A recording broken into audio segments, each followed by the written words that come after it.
હું ફેસબુક વોટ્સએપના માધ્યમથી આજે વિસાવદરની જનતાને હું એટલો સંદેશો દેવા આવ્યો છું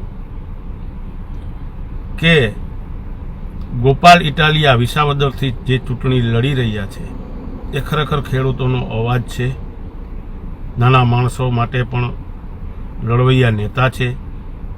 એ બાહોશ છે, નીડર છે, ચારિત્ર્યમાં એના દાગ નથી લાગેલો એવા એ નેતા છે.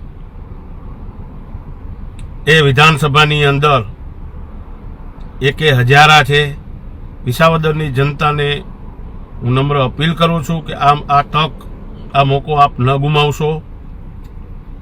આવો ઉમેદવાર બહુ ઓછા મળે છે. આવી તાનાશાહીની સરકારમાં જો એનો ભાજપ સરકાર કાંઈ બગાડી ન શકતી હોય તો તમે સમજી શકો છો કે એની પાસે હોદ્દો હશે તો એ સરકારને શું કરાવશે એમ. કારણ કે આ એક જ એવી વ્યક્તિ છે. હવે બાકી તો બધાય તમે કહું જે કાંઈ આવે છે રાજકીય, એ બધાય તો પોતાના રોટલા શેકવા આવે છે.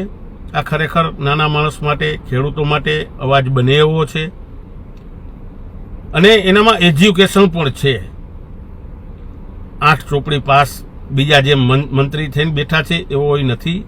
ખરેખર એ લાયક માણસ છે. એટલે આવો મોકો વિસાવદરની જનતા ગુમાવશો નહીં. ફરીવાર આવો મોકો આપણને મળશે નહીં. આવો માણસ પણ આપણને નહીં મળે. કારણ કે સત્ય છે, સત્ય પરેશાન થઈ શકે, પરાજિત નહીં. એટલે વાર લાગે પણ સમય આવે. એટલે હવે વિસાવદરની જનતાને માટે એક સારો સમય ગોપાલ ઇટાલિયા લઈને આવી રહ્યો છે. તો હું બધાને વિનંતી કરું છું કે બીજે કોઈ પણ પક્ષમાં ક્યાંય મત આપશો નહીં. ગોપાલ ઇટાલિયાને બહુ જંગી મતીથી જીતાડો. વિસાવદરનો તો વિકાસ કરશે જ, પણ એ એક એવી વ્યક્તિ છે કે વાઘ બચ્ચા 100, 100 બિચારા, સિંહ બચ્ચો 1, એકે હજારા. એ વિધાનસભાની અંદર 156ની સામે આ એક બસ છે.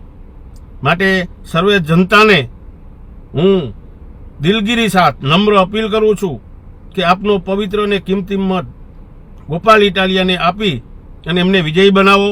આવનારા દિવસોમાં આ તાનાશાહીની સરકાર સામે એક લડવૈયો મજબૂત આપો, જેથી કરીને બીજાની પીડા એ સમજી શકે અને બીજાની મદદરૂપ થઈ શકે એવી વ્યક્તિ છે.